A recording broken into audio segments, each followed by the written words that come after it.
My guest on this episode of the Neil Wilkins podcast is Andy Roberts. Andy has an organization called Kraken Media, but that's not all. Andy does a lot of stuff, as I'm going to help you to find out. And we're talking communications, whether you have got a side hustle that you're looking to enable, hopefully leverage, or whether you are in a full-time marketing or business role and you're just looking to optimize your communications, particularly in the area of video communications, then this is the episode for you. Welcome to the show, Andy. Hello, thank you for having me. So a lot of people have been playing, I guess, dabbling with, using for over the years, video. Why is it so important as part of a marketing communications effort? Because people react to people and not facts. So if you work in marketing, you know that every sale relies on an emotional driver and a logical driver. The logical driver enables the sale and the emotional driver actually drives the action. And we're social beings, right? Human beings. The reason we've evolved so well over every other species on the planet is because we are social creatures. And, even these facial expressions that I'm making right now, that, a picture's worth 1,000 words. And it's this sort of connection that you can get with video that you just can't with any other sort of avenue of marketing. When did you know that video was going to be your thing? Because obviously you've got a depth of experience that most people would just kill for. But when did you kind of know that it was you? This was your kind of area. Honestly, it happened by chance. I was working as a voice talent, and I kept getting clients ask me to appear on camera, and I have a habit of just saying yes to things and then figuring it out later. And then I realized there's this massive gap in the market because there's some fantastic video creators out there, some fantastic performers, and there's some fantastic marketers, and they tend not to cross over. Most videography agencies, most UGC agencies, most video production agencies are very focused on the creative aspects of what they do. And so they can make fantastic, great looking videos. But videos that perform don't just need to look good. They also need to have function. And for a business, if you're buying video services, that's what you're looking at, right? You're looking at the ROI, the ROAS. You're looking at how does this video perform? And I managed to cross those two over, and it's been going quite well since then. Yes, I'm absolutely certain it will have done, because I guess this is the perfect time for video, isn't it, in all its forms. I mean, we've had long form video since, well, the dawn of, I guess, terrestrial TV, decades and decades ago. But short form over the last 10 years or so has become the currency, hasn't it, in digital communications, short form video. And now, obviously, with the likes of TikTok, it is just the platform of choice for the vast majority of people. Is short form as powerful as that kind of long form storytelling in your view? Because there's still something that you need a bit of time with the audience, don't you, to kind of really convey a message? So short form is really good for what I refer to as interruption marketing. So you have different sales funnels, different lead acquisition systems, but normally the first touch point is going to be short form. The main free first touch points for cold client acquisition system are email, meta ads, and the other one that I can't quite remember now. But with meta ads, you have the choice of, which is like Facebook ads, Instagram ads, or TikTok ads. I know that's not meta, but we just bundle it all up. This is an interruption advertising, right? So you're enjoying your content, you're there for entertainment, and then suddenly you're interrupted by this advert. And so in this regard, long form isn't going to work. But if you take into consideration the whole sales funnel, so you have this short form ad, this 30 to 45 second ad that gets your attention, it gets your interest, right? It finds your pain point and jabs right at it. So you physically as a viewer go, oh, geez, ow, right? And you say, okay, we've got the solution, click the link to check it out, right? You use better CTAs than that, obviously, but that then takes you to your landing page, the top of your sales funnel. And this is where you put a longer form video. This is where you put a VSL. Right. And if you have the same person in the VSL that was in the interruption ad, all of a sudden you have continuity. And now you have the same person seeing the same face, the same animated face twice. And so you're building trust by following through. And that's how you mix the long form and the short form. So obviously this is early stage of the funnel or the customer journey, however somebody wants to describe it. Does the value kind of work at other stages of the funnel? Because I think a lot of people think of, particularly now, social media. I was having a conversation earlier today with somebody about social media isn't social anymore. It's just a whole bunch of advertising and sales Dead pushes. internet And theory. I think a lot of it has been because of short form video, because it's just so easy, so accessible, so straightforward to do it, and everybody kind of gets it. But is there a kind of a part that these kinds of, let's call them services or channels, can play at other stages of the journey, maybe later, post conversion? So somebody's actually gone from prospect into a customer. Will it serve a sort of serve a function at that stage too? So we've really got two questions there. One is the social media aspect of how businesses can utilize social media. Most businesses at some point have said social media is where it's at. I've read in the paper how powerful social media is. I want to do that. And then they go and make social media content, and it's awful and it doesn't work because they're making social media content that's just about their product or their service. And like you say, it just becomes an advert, and no one wants to watch adverts. Who chooses to watch adverts, especially when it's as easy as that to make it go away? So there's strategies we use to make social media powerful and effective for businesses. And we normally do that by making it valuable, right? So if you solve a problem as a business, we just make content about solving that problem and helping people solve that problem themselves. And we do that by having a constant face on the channel that is then positioned as an industry, a subject matter authority, right? An industry expert as such, right? And so you just focus on that one channel, that one subject of making content that's very, very useful. And people will then naturally come back to that. And off the back of that content, you can then offer your products or services, right? And then the other question is, okay, so how does this work further down the line? So depends on your product or your service, depends on how this is going to work. Typically, you're not going to have a massive long sales process for a $4.99 cup. But if you have a higher ticket solution, perhaps you're a SaaS business that has a starting price of like $5,000 a month, or you're selling a big ticket product, then often there's going to be stages down the line. So you're talking post conversion. Okay, cool. This is where retention matters. This is where we start solving churn problems with videos. SaaS companies particularly have this massive problem with communication because they have this fantastic product that solves a lot of problems, and it's really, really valuable, but it's not sexy, so no one's interested, and it's really hard to communicate that value proposition. So video helps that. And then post conversion, they have a lot of churn because people get this software, they don't implement it properly, they don't use it correctly, and so they don't get the value they were promised, and so they just drift away from it. And so this is where we use onboarding videos and FAQs and tutorials. And this is where the less flashy, less sexy videos, but the, hey, okay, you've got our software. This is how you implement it. This is how you utilize it. Okay, here's a 10-minute video. Just follow me and I will show you how to install this in your business. And those sorts of videos are where you can really help with your stats and your profitability, even post conversion.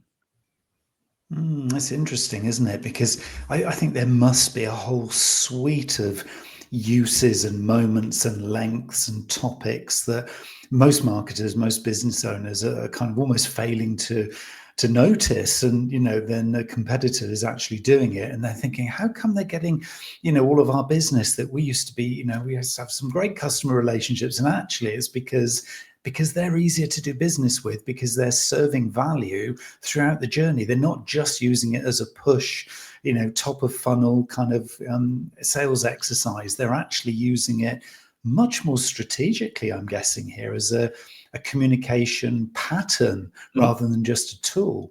It feels that this is more strategic than tactical in some ways. Absolutely. And it puts a face to the brand as well, which makes it more personal, which means people connect to it emotionally on a subconscious level.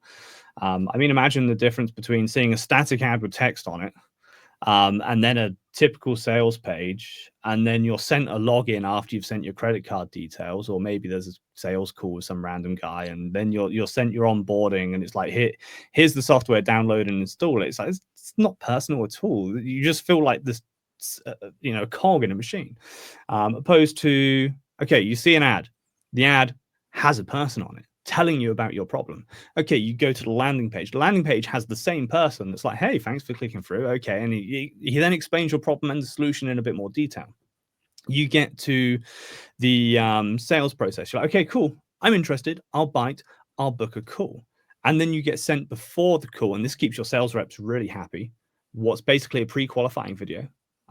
That's super, super powerful as well, because every time in a sales process that you say, this isn't for you, if it flips the script, it's almost like not FOMO, but like you're making the customer want to be with you and decide whether they're the right fit for you rather than you being the right fit for them. So you send them a pre-sales qualifying video that says, okay, cool, if you're this, or this, we can help you.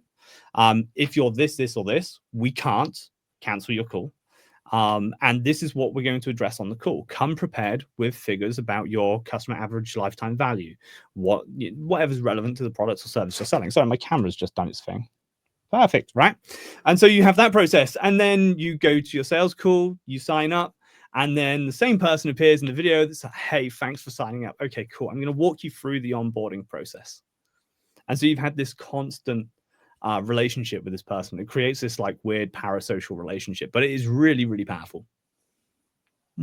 So the thing here then that I'm hearing, Andy, is that it's almost like video is just the delivery mechanism, but this is about the person, this is about the human that you need to see, because I think a lot of brands, and particularly smaller businesses where there isn't necessarily somebody in the business who would be happy in front of camera, for example, and they say, oh no, it's not for us, and they use every excuse under the sun to not do that bit. But we've got products here, we can push those, we've got services, we can push those, but we don't want to be seen on camera because we're too nervous, it's not what we do. They're going to be missing this golden moment, aren't they? That is the key secret sauce really in this. It is the human. Is that what you're saying? Absolutely. The motto that I used very briefly, but I don't anymore, was sex sells, but eye contact sells better. There was a study done by HubSpot, I think it was. I'm going to butcher the stat because I can't remember it exactly. But the study they did showed that there was something like a 60% increase in conversions simply by having a spokesperson video on your landing page. That's massively powerful, isn't it? I mean, if it is 40 or it's 50 or 60, whatever the number, that's significant turnaround, isn't it, for most businesses? I mean, that's the point, isn't it? Expense as well. It's incredible. Like, there's no other way you can create a long-term improvement in your structure with a single payment. So somebody then is listening to this or watching this and they're thinking, okay, Andy, I get this. I know that I should be doing more.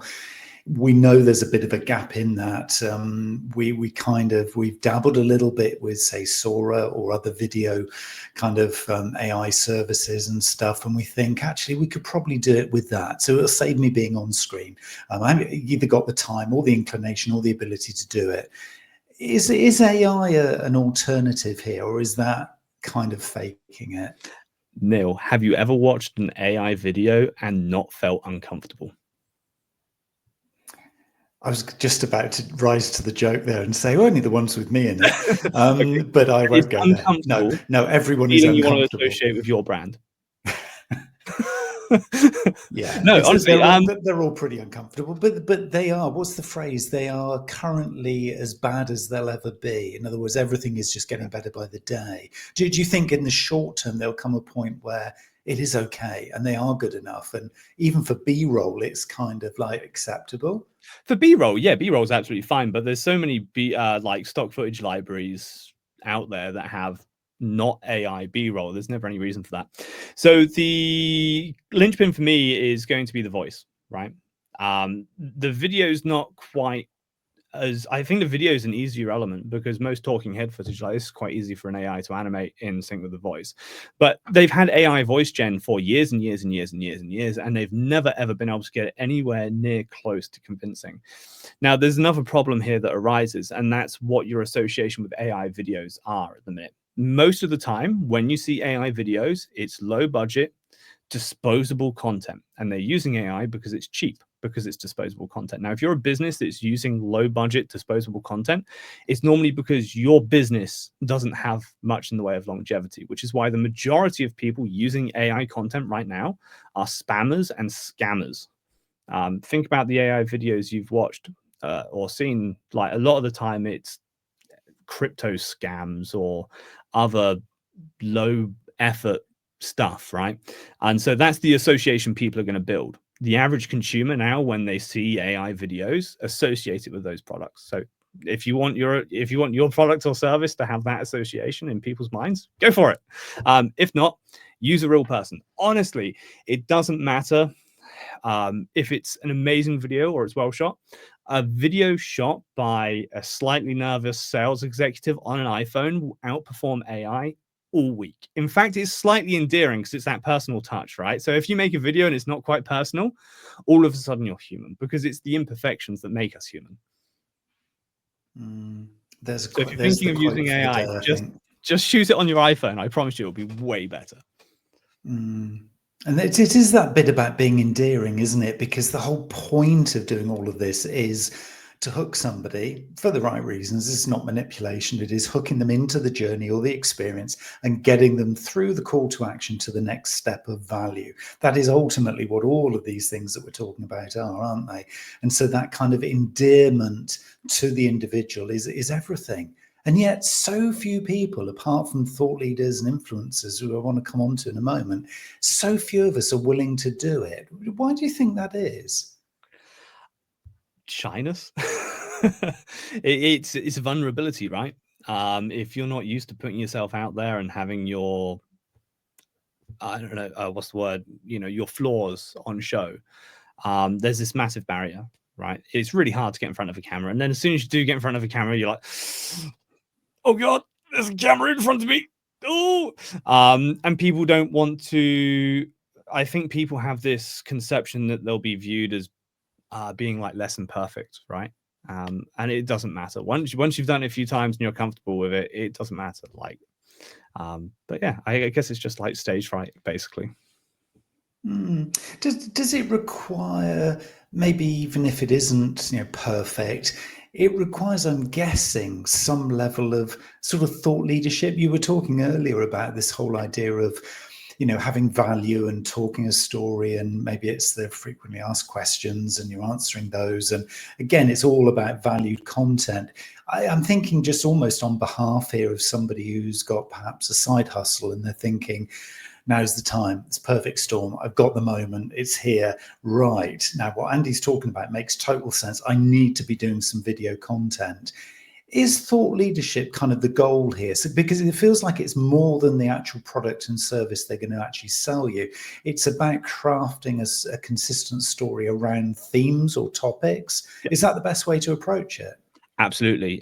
We generally focus it around in the content creation. We use the term personal brand, but it's the same idea, right? You're establishing yourself as a thought leader. So if you are, I don't know, let's pick something not sexy, a freelance bookkeeper or a freelance accountant, and you have a side hustle and you want to start picking, and you've decided you want to use social media content as part of your client acquisition system, then absolutely, yeah, you just go and start making video content about accounting.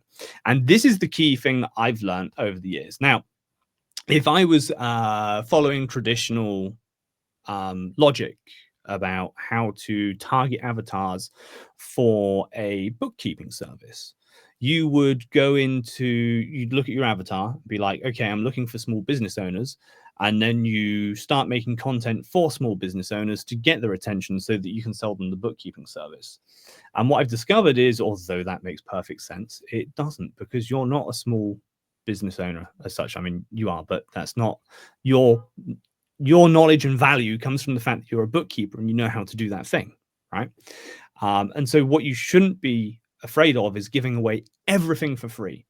If you're a bookkeeper and you want to build a personal brand, make yourself a thought leader, just start making tutorials and making tutorials about bookkeeping, and start talking about bookkeeping news and what's happening, and make it very specific. Like, don't the more specific you make it, the better. Like bookkeeping in X industry or bookkeeping with X software, for example. Like keep it as niche as possible. You have to mispronounce it, but the Americans have a saying that's like, there's riches and niches.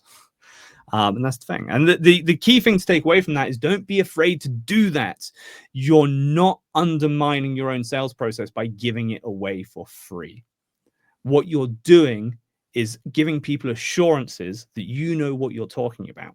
And it's the perfect funnel, because what happens is people will look up, how do I do bookkeeping for my plumbing business or whatever? And they'll find your videos and they'll start associating you as the industry expert.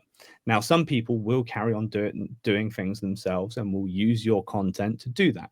Okay, well, later down the line, you can monetize this in other ways. But in the short term, just as far as client acquisition for your business is concerned, you will start getting people reaching out that say, hey, I've been looking at this tutorial. I'm struggling to do it myself. How much do you charge to take this problem off my hands? And at that point, it's a closed sale, because they know that you can do it. And that's so powerful, isn't it? Because, you know, I guess the logic, the human logic says, well, if I give it away for free, you've got it, I don't have it anymore, so I can't leverage that, and you're not going to pay me for it. But actually, the reality is, no, this is about relationships. It's about the human. It's coming full circle back to what we said. It's about the human in the mix here. And it is a trust building thing. It is this kind of evidence of the impact you are going to make. So does it almost then move? I'm just trying to think about the logic behind this then. Does it move from being, here's my generic thought leadership and you can consume everything I know, but the value that I'm bringing is the personalization that I will do in the relationship with you as the new customer? Because it feels that that's the only bit really that you haven't revealed, is what then I'll bring to you on a one-to-one basis as my customer. That would seem to be what the person's then actually paying for. Is that right? Not quite. I mean, that's definitely a big part of it. But what you're actually doing is you're solving customers' likelihood of desired outcome. So in any customer journey, when they're going through things, they're looking at solutions. And one of the things that they're considering is, how likely is it I will actually get the thing I'm paying for? And if you've spoken to any sales guys, you know that that's the only two objections, is value and likelihood of outcome. So you're stacking the value and the likelihood of outcome with this body of content that's establishing you as an authority on this subject, for example, bookkeeping. But if you look at most people's most customers' journeys nowadays, the first thing they do is look up, how do I do thing? If they look at thing and decide thing is too hard for me, it's out of scope for what I can achieve, they then look up person to do thing. And so that's the process. And what you're doing unintentionally, or now intentionally, now I've told you how to do it, is you're now showing up at the point of, how do I do thing? Because at the end of the video, you're like, by the way, if this is too much for you, drop me an email, we'll get you a quote, right? And so you're interrupting people before they go and look at the market. And a lot of the time, if someone's watched 2 or 3 of your videos and they know you can do it, and they're like, oh, you know what, this is just a bit too difficult, I want someone to do it, they're not going to go and Google person to do thing. They'll just come straight to you. At which point, you're not in a price comparison situation anymore, so you can just name your price. That's so powerful, isn't it? Because again, that naming of the price, you're not in a competitive situation. You've already done the sales pitch, but inadvertently done the sales pitch. You've got them to the point of almost complete confidence because it's evidence-based. It's a way to fast track everything, isn't it, really? So, I mean, if you were looking to, I don't know, your existing business and you're breaking into a new marketplace, you've got to understand the pain points of that marketplace, and then you become the thought leader on those pain points. Yeah. You're then using video and in all its various forms to provide the evidence of just that. You've got a side hustle, you're looking to start it as a proper business, you do exactly the same. So there's a real pattern of activity here, isn't there? I mean, mean, how big can this go? I mean, does this go all the way through to multinational, big kind of international brand as well? I mean, we talked a lot about smaller business. Fantastic case study for you. B&Q. B&Q have been doing this exact thing for years. They have a channel that's how do you install skirting board? How do you put flooring down? It's real high content, real high value content. So if you do any DIY and you see B&Q videos, you will click on the B&Q video because you know it's good content. And they've established that by making the content really valuable and about the viewer. If you like, go and do it, right? If you're watching this at home and you're thinking, or listening to this and you're thinking, well, B&Q is just going to be a sales pitch. No, go and look at B&Q's content and look at it. It's made 99% of the video is made just for the viewer, and it's really high quality tutorials on how to fit a tap. It's not full of stuff. It's not full of pitches for the customer. It's not full of sales stuff. It's made for the customer. It's high value customers, like high value content. And so viewers now will be looking, oh, B&Q, and they're not expecting a sales pitch. They're expecting high quality, reliable content that solves their problems. And of course, in the video, it's like they're just contextually using all the stuff they got from B&Q.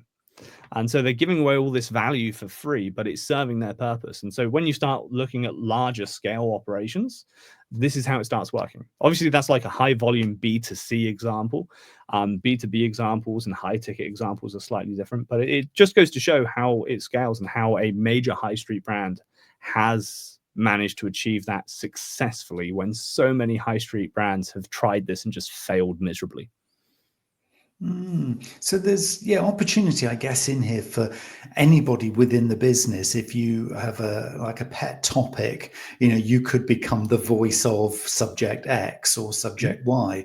And again, if you're, I'm assuming if you have a side hustle and you're looking to kind of, as you said earlier, set this up as a business, if there were other things that kind of maybe are on the periphery of the service you're looking to offer, but they are something that is going to resonate with you describe them as avatars that you're targeting. So for me, I found back in the early days of my marketing business, I found that a lot of the business that I'd managed to achieve, and probably the first 3 or 4 years, indirectly or directly, I could trace back to mountain biking, because there was a route through word of mouth, or there was a route through connections or networking, that with every single bar one customer, and it was literally every single one bar one, I could see a mountain bike link. And of course, I'm a mountain biker, so therefore there was a natural affinity with that. And I thought, that's a theme.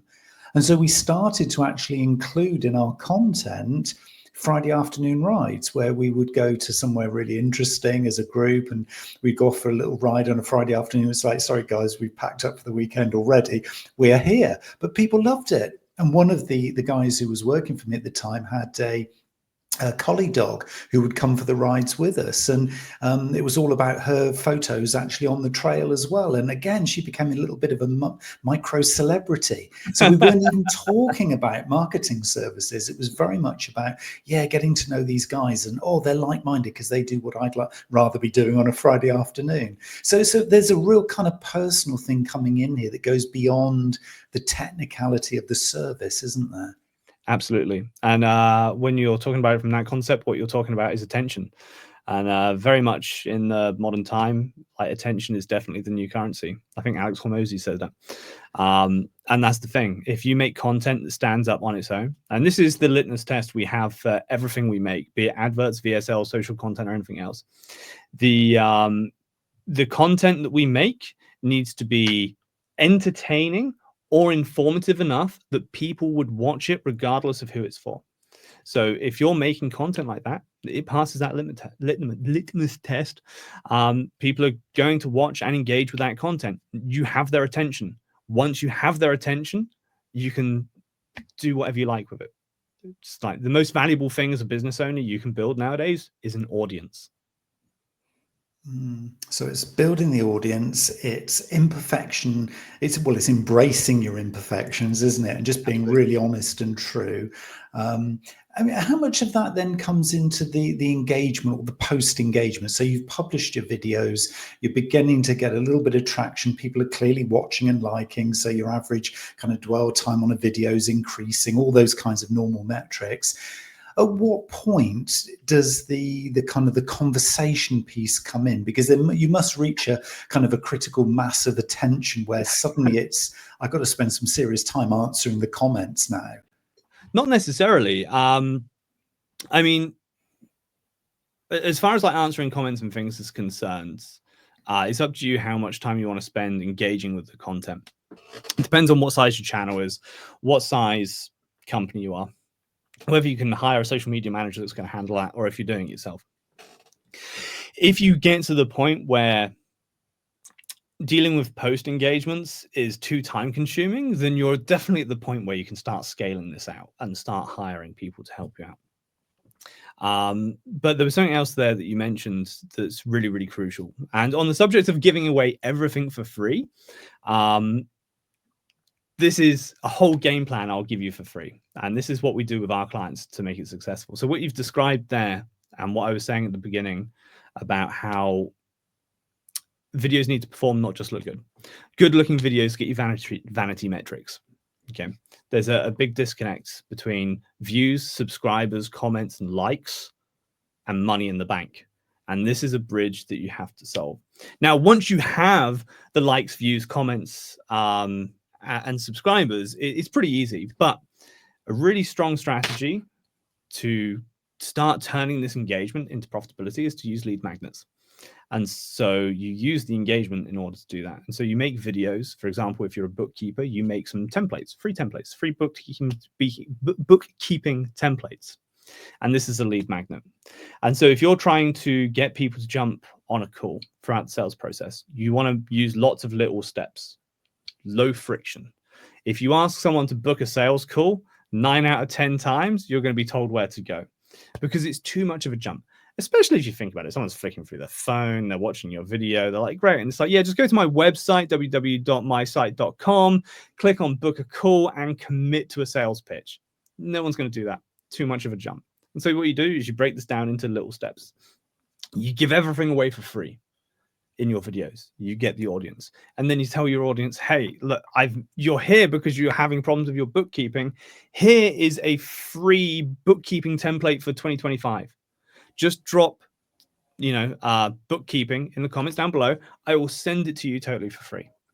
And then once they've sent the comment, you can say, cool, here's your free thing. Or you can say, here, drop me your email and we'll send it to you. And now you have their email address and you can follow up with them. You send them the thing, first email. Hey, we've sent you that free thing. Enjoy, have fun. I hope it helps. And then a few days later, you can send them a follow-up email saying, hey, how's the free thing going for you? Did you like that? Is it good? And then depending on what your product is, you can either offer a low ticket item and be like, hey, you can buy this small thing from us. It's a collection of templates just like the free one. Or you can start then filtering down, hey, we'd love to talk to you about, long-term solutions for your bookkeeping problem. Would you like to have a chat? And now you're talking to people in a different space because you're not talking to them on social media. You're talking to them when they're replying to their emails and they're in a different mindset. So you've moved them from a different space. And also they've got your free thing now. And so they're already using your free thing, which is building this positive relationship subconsciously in their mind of like, you're already helping them solve their problems. And so, it's also, you're triggering reciprocity, which is a really powerful thing to trigger as well. So much going on here. There's a psychology thing, there's a channel choices thing, there's a paying attention, there's a strategy, there's a plotting your, as you say, the lead magnets, as well as your sales pipeline, your customer journey, all these flow charts, etc. It's a heck of a lot going on. When people are doing this, and I think I can imagine a lot of people are going to be pressing rewind and going back and listening again to some of this stuff, which is really positive.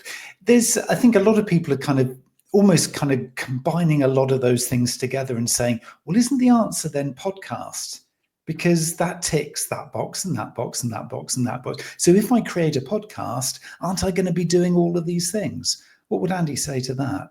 Podcasts are great. podcasts are a great way to do things. And it's the same as every other social media channel, same as YouTube, TikTok, everything else. Some content's going to be better for podcasts. Some content's going to be better for YouTube. Some content's going to be better for shorter form content. You just got to make sure that your content is valuable or entertaining enough that it stands up in its own right, in its own space. That's it. It really is as simple as that. If you have the audience, you can do what you want with it.